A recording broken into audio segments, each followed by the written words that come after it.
दोस्तों, आपकी कामयाबी आपके घर में सुख शांति लाती है। आपका हमेशा मुस्कुराना, हमेशा खुश रहना और स्वस्थ रहना जीवन की बेहतरीन खुशियां देता है और आपको इस दुनिया का सबसे सुखी इंसान भी बनाता है। आज की जो कहानी मैं आपको सुनाने जा रहा हूं, इस कहानी में सारी दुनिया का ज्ञान समाहित है और सभी मुसीबतों का समाधान भी है। इसलिए इस कहानी को आप अंत तक जरूर देखिएगा। बहुत समय पहले की बात है। एक छोटा सा नगर था। उस नगर में एक बहुत ही धनी सेठ रहा करता था। उस धनवान सेठ के पास कहने को सब कुछ था, किसी चीज की कोई कमी नहीं थी। उस धनवान सेठ ने अपने जीवन में बहुत बड़े बड़े मुकाम हासिल किए थे। उसने अपने जीवन में कई सफलताएं प्राप्त की थी। वह जिस नगर में भी व्यापार करने जाता, वहां पर भी उसे सफलता मिलना निश्चित था। वह अपने जीवन में कभी भी हारा नहीं था। उसका व्यापार भी खूब जोरों शोरों से चल रहा था। उसके पिताजी ने उसे ऐसी 4 बातें बता रखी थीं, जिसका वह नियमित पालन किया करता था और उन्हीं बातों का अनुसरण किया करता था। और उन्हीं बातों की वजह से उसका जीवन बड़ा ही सुखमय था। वह जीवन के हर क्षेत्र में सफल था। ऐसे ही काफी समय बीत गया और अब वो धनवान सेठ काफी बूढ़ा हो चुका था। अब उसे लगने लगा था कि मेरी मृत्यु बहुत नजदीक है, मेरी मृत्यु कभी भी हो सकती है। और वह जानता था कि उसका बेटा बहुत भोला है, बहुत नादान है, उसे अभी दुनियादारी की समझ नहीं है। इसलिए उसने अपने बेटे को अपने पास बुलाया और अपने बेटे से कहा, बेटा, मैंने अपने पिताजी से 4 बातें सीखी थीं और उन्हीं बातों को मैंने अपने जीवन में उतारा। उन्हीं के अनुसरण की वजह से आज मैं अपने जीवन में इतना सफल हूं, अपना जीवन सुखमय पूर्वक बिता रहा हूं। उन्हीं बातों की वजह से आज मैं इतना सुखी हूं, संतुष्ट हूं और इतना धनवान हूं। ना ही कभी मुझे कोई बीमारी हुई और ना ही मुझे कभी कोई धन की कमी हुई। और तुम देख ही पा रहे हो कि मैं इस नगर का सर्वश्रेष्ठ धनवान हूं। लेकिन आज मेरे पास जो कुछ भी है, मैं उससे संतुष्ट हूं, मैं खुश हूं। लेकिन मैं चाहता हूं कि तुम मुझसे भी आगे बढ़ो। तुम और नाम कमाओ, तुम और धन कमाओ, लोग तुम्हारे बारे में जाने, तुम्हें पहचाने, क्योंकि हमारा समय कुछ और था और तुम्हारा आने वाला समय कुछ और ही है। उस धनवान सेठ ने अपने बेटे को अपने और करीब बुलाया और उससे कहने लगा, बेटा, आज मैं तुमको दुनिया की ऐसी 4 महत्वपूर्ण बातें बताने जा रहा हूं जो मुझे मेरे पिताजी ने बताई थी और इसी के कारण आज मैं इतना सफल हूं। यदि तुमने इन सभी बातों को अपने जीवन में उतार लिया, इनका नियमित तौर पर पालन किया, इनका अनुसरण किया, तो तुम भी अपने जीवन में बहुत धनवान बन जाओगे, अपने जीवन को बहुत सुखमय तौर पर बिताओगे। इन बातों के अनुसरण से न तो तुम्हारे घर परिवार में कोई दुख आएगा और न ही तुम्हारे व्यापार में कभी कोई परेशानी उत्पन्न होगी। इतना कहकर धनवान सेठ अपने बेटे को 4 बातें बताना शुरू करता है। वह कहता है, बेटा, सबसे पहली बात है काम पर छांव में जाना और छांव में आना। दूसरी बात, अपने घर के चारों तरफ चमड़े की बाड़ रखना। तीसरी बात, हमेशा खाने को मीठा करके खाना। और चौथी बात, अपनी पत्नी को हमेशा बांध कर रखना। इतना कहकर वह धनवान सेठ अब निश्चिंत हो चुका था। वह यह जानता था कि उसका बेटा बहुत भोला है। वह अपने पिता की बात अवश्य मानेगा और इन सभी 4 बातों को अपने जीवन में उतारेगा और इनका अनुसरण भी करेगा। देखते देखते कुछ महीने बीत गए और फिर एक दिन धनवान सेठ मृत्यु को प्राप्त हो गया। अपने पिता की मृत्यु के बाद उस धनवान सेठ के बेटे ने उन सभी 4 बातों को एक कागज पर लिख लिया ताकि वह उन्हें भूल न जाए और उन्हीं बातों को वह अपने जीवन में उतारने लगा। उन 4 बातों का अनुसरण करने लगा। सबसे पहली बात जो उसके पिता ने उससे कही थी, छांव में जाना और छांव में आना, तो उसने अपने घर से लेकर अपनी दुकान तक पूरे रास्ते पर एक टेंट लगवा दिया, क्योंकि उसके पास पैसा तो बहुत था और उसे कोई रोकने वाला भी नहीं था। जब भी कोई उससे पूछता कि आखिर तुमने ऐसा क्यों किया, तो वह उसके जवाब में बस इतना ही कहता कि मेरे पिताजी ने मुझसे ऐसा ही करने को कहा है। इसके बाद उसने अपने पिता की अगली बात का अनुसरण किया। उसने अपने घर के दोनों तरफ चमड़े की एक दीवार खड़ी करवा दी। इसे देखकर आसपास के लोग बहुत क्रोधित हो गए। वे लोग उससे झगड़ा करने पर भी उतर आए। कई लोगों ने तो यह तक कह डाला कि आखिर तुमने ऐसा क्यों किया, चमड़े की बाड़ तुमने क्यों खड़ी करवा दी, चमड़े से बहुत बदबू आती है और इससे हमें तकलीफ होती है, इसे आज ही निकलवा दो। लेकिन कोई उसका कुछ भी ना बिगाड़ सका, क्योंकि उसके पास बहुत पैसा था। इसलिए कोई भी व्यक्ति उसका ज्यादा समय तक विरोध न कर सका और उसने भी मन बना लिया था कि वह अपने पिता की सभी बातों को पूरे दिल से मानेगा। उसके पिता ने उसे तीसरी बात कही थी, खाने को मीठा करके खाना। जिस कारण वह अपनी पत्नी से हर रोज खाने में कुछ मीठा ही बनवाता था। कभी सेवियां, कभी खीर, कभी हलवा तो कभी मिठाइयां। हमेशा यही सब खाता रहता। और उसके पिता ने उसे चौथी बात कही थी, अपनी पत्नी को हमेशा बांध कर रखना, जिस कारण वह हर रोज अपनी पत्नी को रस्सी से बांध कर रखता था। ऐसे ही कई दिन बीत गए और देखते ही देखते अब वह सेठ के बेटे का जीवन धीरे धीरे बर्बाद होने लगा था, क्योंकि उसने अपने पिता की सभी बातों का गलत मतलब निकाला था और वह उसी के अनुसार उनका पालन कर रहा था। देखते देखते उसका उतना बड़ा व्यापार अब ठप होने लगा था। उसके यहां पर ग्राहकों की संख्या कम होने लगी थी, क्योंकि जब उसका मन करता तब वह दुकान जाया करता और जब उसका मन करता तो वह दुकान से वापस घर लौट आता। उसका अपने पिताजी के इस कारोबार में मन नहीं लगता था। इस कारण उसके सारे ग्राहक अब उससे नाराज होने लगे थे। उसके सारे ग्राहक अब एक एक करके उस दुकान को छोड़ते चले जा रहे थे। इसी कारण उसका पूरा व्यापार अब ठप हो चुका था। जिस व्यापार को खड़ा करने में उसके पिताजी ने खून पसीना एक कर दिया था, उस व्यापार को उसने कुछ ही महीनों में पूरी तरह से बर्बाद कर दिया था। अब उसका धंधा बहुत कम हो चुका था, जिस कारण वह बहुत परेशान रहता था। वह बहुत चिंतित रहता था और इसके साथ ही उसने अपने घर के चारों तरफ चमड़े की दीवार खड़ी करवाई थी। उस कारण आसपास पर बहुत गंदी बदबू फैल चुकी थी। इसलिए जो भी उसके आसपास रहते थे उन सभी ने वह घर छोड़कर कहीं और पर अपना बसेरा बसा लिया। चमड़े की बदबू के कारण अब उसके घर में भी कोई नहीं आता था। यहां तक कि उसके मित्र और रिश्तेदार भी उस घर में आने से कतराते थे। लेकिन अब भी उसे समझ नहीं आ रहा था कि आखिर ये सब हो क्यों रहा है। वो बहुत परेशान रहने लगा था और वह हमेशा मीठा भोजन किया करता था, जिस कारण उसका वजन बहुत ज्यादा बढ़ चुका था और इस मोटापे के कारण उसके शरीर में न जाने कितनी सारी बीमारियों ने अपना घर बना लिया था। आए दिन उसके घर पर वेद आने लगे थे।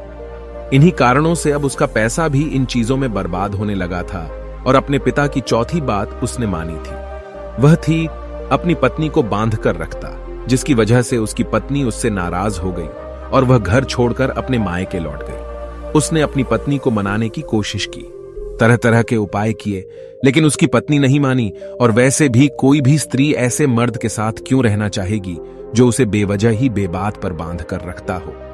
देखते देखते अब वह सेठ के बेटे का पूरा जीवन बर्बाद हो चुका था।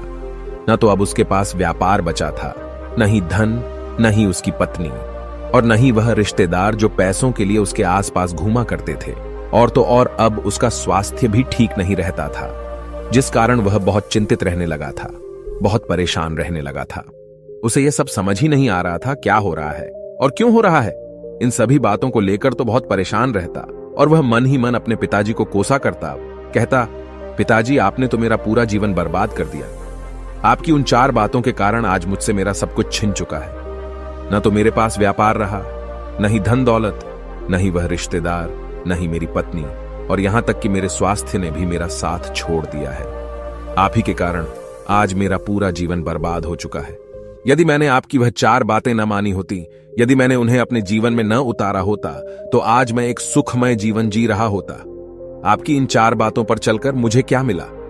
मैंने एक आज्ञाकारी बेटे की तरह आपकी सारी बातें भली भांति मानी, उन पर यकीन किया, उनका अनुसरण किया। लेकिन मैं ही मूर्ख था जो मैंने आपकी उन बातों पर आंख बंद करके यकीन कर लिया। इतना कहकर वह फूट फूट कर रोने लगा। तभी उसे एक दिन पता चला कि उसके पास के नगर में एक साधु आए हुए हैं और वह साधु सभी की समस्याओं का हल बताते हैं। चाहे कैसी भी समस्या हो, वह उसका निवारण अवश्य करते हैं। यह सुनकर उसने सोचा कि चलो एक बार मिलकर देखता हूं, हो सकता है कि मेरी भी समस्या का समाधान मुझे मिल जाए। इस आशा के साथ वह उन साधु के पास पहुंचा। वहां पहुंचकर सीधा उनके चरणों में जा गिरा और जोर जोर से रोने लगा।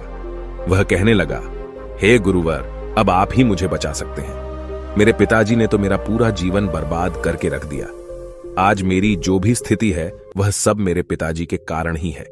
मेरे पिताजी ने मुझे जैसा कहा मैंने वैसा ही किया।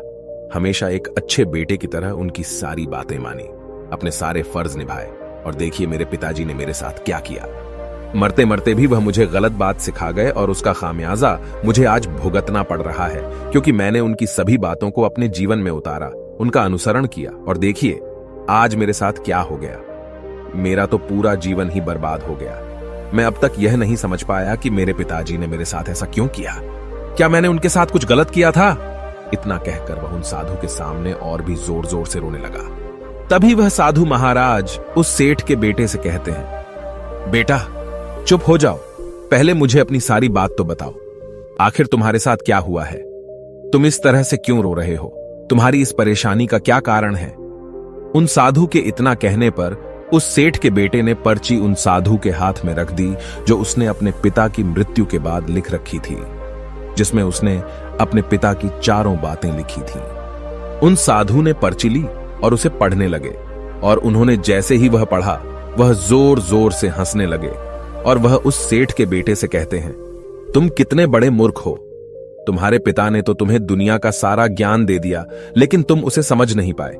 तुम उसका सही तरह से पालन नहीं कर पाए और कहते हो कि तुम्हारे पिता ने तुम्हें गलत राह दिखाई है, तुमने गलत संदेश दिया है। तुम्हारे पिताजी तो तुम्हारी परीक्षा ले रहे थे कि तुम उनकी बातों को समझ पाते हो या नहीं, तुम उनकी बातों का सही मतलब निकाल पाते हो या नहीं। यदि वह चाहते तो इसका मतलब तुम्हें अच्छी तरह से बता सकते थे, लेकिन वह चाहते थे कि तुम इन बातों का मतलब खुद से जानो, खुद से समझो कि इन बातों का क्या अर्थ है। लेकिन अब तो ऐसा प्रतीत होता है कि मानो तुम्हारी बुद्धि बिल्कुल भ्रष्ट हो चुकी है। तुमसे बड़ा मूर्ख मैंने आज तक नहीं देखा। जिसके पास दुनिया का इतना बड़ा ज्ञान हो, वह भला इतनी बड़ी मूर्खता कैसे कर सकता है? तुम्हारे पास कोई ज्ञान नहीं है, तुमने कोई भी ज्ञान अर्जित ही नहीं किया। अगर तुम इन बातों का सही मतलब समझ चुके होते तो तुम भी अपने जीवन में अपने पिता की तरह ही सफल होते, खुश होते, और तुम्हारा जीवन सुखमय तरह से बीत रहा होता। लेकिन तुम इतने बड़े मूर्ख हो कि तुमने अपने पिता की बातों का गलत मतलब निकाल लिया। उन बातों के मतलब के बारे में तुमने सोचा तक नहीं। उन्होंने जैसा कहा तुमने वैसा करना शुरू कर दिया। यदि तुम्हें उन बातों का अर्थ नहीं पता चल रहा था तो तुम किसी ज्ञानी से मिल सकते थे, तुम उससे उस बात का मतलब निकाल लेते। लेकिन जैसा तुमने अपने पिता की इन बातों को समझा है, इसका मतलब वैसा नहीं है। इस पर वह धनवान सेठ का बेटा कहता है, हे गुरुवर, आप क्या कहना चाहते हैं? क्या मैं अपने पिता की बातों को सही नहीं समझ रहा? और वैसे भी इसमें समझने लायक है क्या? उन्होंने तो सब कुछ साफ साफ ही बताया था और मैंने उन्हें अपने जीवन में उसी तरह से उतार लिया। तो फिर मैंने गलत क्या किया है? इस पर गुरुवर एक बार फिर मुस्कुराने लगे और उस सेठ के बेटे से कहते हैं, बेटा, ये जो बातें लिखी गई हैं, इन बातों के पीछे एक गहरा अर्थ है जिसे तुम समझ नहीं पाए। इसी कारणवश तुमने यह मूर्खता कर दी और इसी कारणवश तुमने अपना पूरा जीवन बर्बाद कर लिया। लेकिन अब भी कुछ नहीं बिगड़ा, अब भी तुम्हारे पास बहुत समय है। यदि तुम चाहो तो अब से मेहनत करके भी तुम अपने जीवन में एक बार फिर से वह खुशहाली व समृद्धि सब कुछ हासिल कर सकते हो। इस पर वह सेठ का बेटा कहता है, ठीक है, कृपया करके मुझे उन चारों बातों का मतलब समझाइए। आखिर उन चार बातों का क्या अर्थ है? इस पर साधु सेठ के बेटे को कहते हैं, तुम्हारे पिताजी ने तुमसे कहा था काम पर छांव में जाना और छांव में आना। इसका मतलब यह है सूर्य निकलने से पहले ही तुम दुकान पर पहुंच जाना और सूर्यास्त होने के बाद ही तुम वापस घर आना, जिससे तुम्हें दुकान पर अधिक से अधिक समय मिल पाएगा। तुम उस काम को अच्छी तरह समझ पाओगे, उस काम को अच्छी तरह से कर पाओगे, उस काम को बढ़ाने में तुम अपना दिमाग लगा पाओगे और तुम अपने काम में तरक्की कर पाओगे। लेकिन तुमने तो इसका गलत ही मतलब निकाल लिया। तुमने तो अपने घर से लेकर दुकान तक एक ऐसा टेंट लगवा दिया जिससे तुम छांव में आ सको और छांव में जा सको। अब तुम ही बताओ, क्या तुमने अपने पिताजी की इन बातों का सही मतलब समझा था?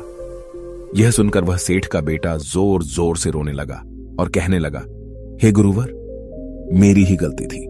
मैंने अपने पिता की इन बातों का गलत मतलब निकाला और इसी कारणवश आज मैं पूरी तरह से बर्बाद हो चुका हूं। मैं ही सबसे बड़ा मूर्ख था। मेरे पिताजी ने तो मुझे इतना महत्वपूर्ण ज्ञान दिया था, लेकिन मैं उस हीरे को पत्थर समझ बैठा। आगे वह सेठ का बेटा उन गुरुवर से कहता है कि गुरुवर, दूसरी बात क्या है, उसका अर्थ क्या है? आगे गुरुवर दूसरी बात का अर्थ समझाते हुए कहते हैं, चमड़े की बाड़ करवाना। इसका अर्थ यह है कि तुम अपने घर में कुत्ता या बिल्ली पालना। जब तुम अपने घर में कुत्ता बिल्ली पाल लोगे तो यह तुम्हारे घर की चारों ओर से रक्षा करेगा, जिससे तुम्हारी धन दौलत पूरी तरह से सुरक्षित रहेगी और तुम बेफिक्र होकर दुकान पर मन लगा सकोगे, बेफिक्र होकर दुकान के कामों को समझ सकोगे और तरक्की कर पाओगे। और तो और तुम्हारे मन में कभी यह भी डर नहीं होगा कि कहीं कोई चोर आकर मेरी संपत्ति न चुरा ले। चमड़े की बाड़ करवाने का असली मतलब यह है, लेकिन तुमने तो चमड़े की बाड़ करवाने का मतलब कुछ और ही निकाल दिया। तुमने तो अपने घर की 2 दीवारों को ही चमड़े से पूरी तरह से भरवा दिया, जिस कारण आसपास गंदी बदबू फैल गई। तुम्हारे आसपास के पड़ोसी भी अपना घर छोड़कर कहीं और चले गए। यहां तक कि तुम्हारे मित्र, तुम्हारे सगे संबंधी भी उस बदबू के कारण तुम्हारे घर पर आने से कतराने लगे।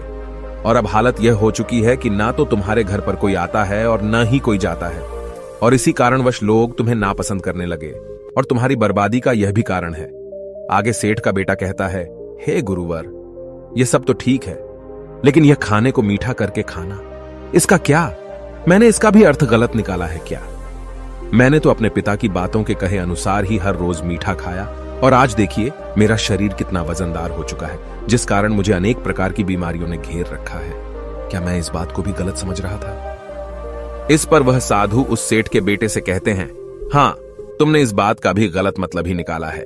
मीठा करके खाने का अर्थ यह है कि जब भी तुम्हें भूख तेजी से लगे तभी तुम्हें भोजन करना है, न उसके पहले और न उसके बाद। अन्यथा यदि तुम्हें भूख न लगी होगी और तुम्हें भोजन मिल जाए तो तुम उस भोजन की कभी कदर नहीं करोगे। वह रोटी तुम्हें कभी मीठी नहीं लगेगी, फिर चाहे वह भोजन कितना भी स्वादिष्ट क्यों ना हो, चाहे भोजन कितना भी लाजवाब क्यों ना हो, तुम उसकी कदर कभी नहीं कर पाओगे, तुम उसका सम्मान कभी नहीं कर पाओगे। किंतु जब एक व्यक्ति को जोरों की भूख लगी होती है तो उसके सामने यदि तुम सूखी रोटी भी रख दो तो भी वह उसके लिए किसी पंचमेल से कम नहीं है। वह उसे प्रेम पूर्वक खाता है, उसका आदर करता है, उसका सम्मान करता है और वह रोटी उसे मीठी लगती है। इसीलिए तुम्हारे पिताजी ने यह कहा था कि भोजन मीठा करके खाना, जिससे तुम्हारा स्वास्थ्य भी अच्छा रहेगा। क्योंकि जब एक व्यक्ति को भूख लगी होती है और उस समय पर जब वह भोजन करता है तो वह उसके लिए एक अमृत समान होता है, और वहीं पर जब किसी व्यक्ति को भूख न लगी हो और ऐसे समय पर वह भोजन करता है तो वह उसके लिए विष समान है, वह उसे बहुत नुकसान पहुंचा सकता है। लेकिन तुमने तो इसका भी गलत मतलब निकाला था। तुम हर रोज मीठा खाने लगे, जिस कारण तुम्हारा वजन बढ़ने लगा और इसी कारणवश तुम्हारे शरीर में अनेक रोग ने अपना घर बना लिया और यह तुम्हें मृत्यु के करीब ले जा रहा था। इसलिए आज से जब भी तुम्हें जोरों की भूख लगे तभी भोजन करना तुम्हारे लिए अत्यधिक फायदेमंद होगा और तुम्हारे शरीर को हमेशा निरोगी बनाने में तुम्हारी मदद करेगा। और जब भी तब भोजन की आवश्यकता न हो, तुम्हें भूख न लगी हो, ऐसे समय पर भोजन कभी ना करना, यह तुम्हारे लिए बहुत नुकसानदायक साबित होगा। और यही तुम्हारी तीसरी गलती थी, जिस कारण तुम्हारा पूरा जीवन बर्बाद हो रहा था। आगे सेठ का बेटा कहता है, चौथी बात तो बिल्कुल साफ लिखी गई है, अपनी पत्नी को हमेशा बांध कर रखना, तो इसका अर्थ भी कुछ और है। क्या मैंने इसका भी गलत मतलब निकाला है? इस पर साधु कहते हैं, हां बेटा, अपनी पत्नी को बांध कर रखने का अर्थ यह नहीं है कि तुम रोज रस्सी से बांध कर रखो, बल्कि इसका अर्थ तो यह है कि जब भी तुम दोनों के बीच में कोई आपसी मतभेद हो जाए, कुछ नोक झोंक हो जाए, तो तुम अपनी पत्नी पर हाथ मत छोड़ना। जब तक एक स्त्री का पति उसके साथ रिश्ते में बंधा होता है तो वह अपने रिश्तों में बंध जाती है और वह अपने रिश्ते को पूर्ण तरीके से निभाने का हर मुमकिन प्रयास करती है। और ऐसे समय पर यदि तुम्हारे बीच कुछ नोक झोंक हो जाए, कुछ गलतियां हो जाए और ऐसे समय पर तुम उस स्त्री का हाथ नहीं छोड़ते तो वह तुम्हें छोड़कर कभी नहीं जाएगी। लेकिन इसका अर्थ यह भी नहीं है कि तुम अपनी पत्नी पर अत्याचार करो, बल्कि तुम्हारे पिताजी यहां पर कहना चाहते थे कि जो भी कोई व्यक्ति तुम्हारे साथ किसी रिश्ते में जुड़ा हुआ है, उसे अपने रिश्ते में इस तरीके से बांध लो कि वह तुम्हारे साथ झगड़े और नोक झोंक के बाद भी नुकसान न पहुंचा सके, वह तुम्हारे साथ कुछ गलत न कर सके और तुम्हारा फायदा न उठा सके। अपने रिश्तों को हमेशा बांध कर रखना, उन्हें खुला मत छोड़ना, अन्यथा वह तुम्हारे हाथ से फिसल जाएंगे। और हम में से अधिकांश लोग अपने जीवन में यही गलतियां करते हैं और अपने नए रिश्तों को कभी समय नहीं देते, जिस कारण उनका रिश्ता उतना मजबूत नहीं हो पाता और इसी कारणवश वह अपने रिश्ते से हाथ धो बैठते हैं। और यही गलती तुमने भी की। तुमने तो अपनी पत्नी को बांध कर रखा था, तो भला वह तुम्हें कैसे माफ कर सकती है? और यही कारण है कि वह तुम्हें छोड़कर चली गई। तुमने जो अपनी पत्नी के साथ किया वह माफी के लायक नहीं है, लेकिन तुम्हें अपनी पत्नी से माफी मांगनी चाहिए क्योंकि तुमने गलत किया है। इसलिए जाओ और अपनी पत्नी से माफी मांगो, उसे वापस घर लाओ। और यही वह 4 बातें थीं जो तुम्हें तुम्हारे पिता ने समझाने का प्रयास किया था, लेकिन तुमने इन सभी बातों का गलत मतलब निकाला और इसी कारणवश तुम पूरी तरह से बर्बाद हो गए। किंतु अभी भी तुम्हारे पास बहुत समय है। यदि तुम इन सभी बातों का सही से अनुसरण करते हो तो तुम अपने जीवन में एक बार फिर से वह सब कुछ हासिल कर सकते हो जो तुमने खोया है। ये सारी बातें हमारे जीवन की पूरी परेशानियों का समाधान है। तुम किसी भी तरह से इनको देख सकते हो। यदि तुम कामयाब होना चाहते हो तो तुम्हें मेहनत करनी ही होगी। सूर्य निकलने से पहले तुम्हें अपने घर से निकलना होगा और हमेशा सूर्य के ढलने के बाद ही तुम्हें घर वापस लौटना होगा, ताकि धन दौलत को कोई तुमसे छीन न ले। तुम्हें अपने रिश्तों को कुछ इस तरीके से बांधना होगा ताकि वह रिश्ते तुम्हें परेशान न करें, तुम्हें तकलीफ न पहुंचाएं, तुम्हारा फायदा न उठाएं। और हमेशा एक अच्छा और स्वस्थ भोजन करना जब तुम्हें भूख लगी हो, ताकि तुम्हें जो भी सांसें मिली हैं तुम उसे खुशी खुशी जी सको। और अपने रिश्तों को हमेशा बांध कर रखना, उन्हें खुला मत छोड़ना, अन्यथा वह तुम्हारे हाथ से फिसल जाएंगे। और अपने घर में अवश्य ही कुत्ते या बिल्ली को जरूर पालना, ताकि तुम्हारा धन हमेशा सुरक्षित रहे। इन सभी बातों का अपने जीवन में अनुसरण करने के बाद तुम अपने जीवन में सब कुछ एक बार फिर पा सकते हो जो तुमने आज तक खोया है। और हो सकता है कि तुम इससे भी अधिक उन्नति कर पाओ, इससे भी अधिक समृद्धि पा सके, अपने जीवन को खुशहाल और सुखमय बना सके। इतना कहकर साधु शांत हो गए और सेठ का बेटा भी अपनी सभी गलतियों को समझ चुका था। उसने उन गुरु को प्रणाम किया और वापस अपने घर लौट गया। उसने उन सभी चारों बातों को अपने जीवन में उतारा, उनका सही सही अनुसरण किया। उसके बाद से उसके जीवन में सकारात्मक प्रभाव दिखने लगे। वह एक बार फिर से अपने व्यापार को खड़ा करने में सफल रहा। वह एक बार फिर से अपनी पत्नी को घर लाने में सफल रहा और देखते ही देखते उसका जीवन सुखमय और आनंदमय हो गया था। मुझे उम्मीद है कि आपको यह कहानी पसंद आई होगी और आपने इससे कुछ सीखा होगा। कहानी के बारे में अपने विचार आप हमें नीचे कमेंट बॉक्स में कमेंट करके बता सकते हैं। जाने से पहले वीडियो को लाइक करें और चैनल को सब्सक्राइब जरूर करें।